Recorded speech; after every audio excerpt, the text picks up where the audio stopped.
الإهمال مش غلطة، الإهمال قرار، واللي يهملك اختار يخسرك. الإهمال مش انشغال، الإهمال رسالة. لما حد يختفي وقت ما تحتاجه، ولما كلامك يبقى تقيل عليه، ولما وجودك يبقى عادي، ده مش ضغط شغل، ده سقوط مكانتك. اللي عايزك هيلاقي وقت، اللي شايفك مهم هيحارب عشانك. إنما اللي يقولك معلش أصل الظروف في كل مرة، هو عنده أولويات بس أنت مش منهم.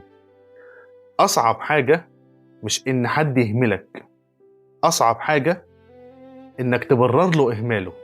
كل مرة تسكت، كل مرة تعدي، كل مرة تقول ما كانش قصده، أنت بتعلمه إنك تستاهل أقل. اللي يقبل الإهمال مرة بيستلم وجعه على أقساط. الإهمال بداية النهاية، واللي يسكت عليه شريك في خراب قلبه. سلام.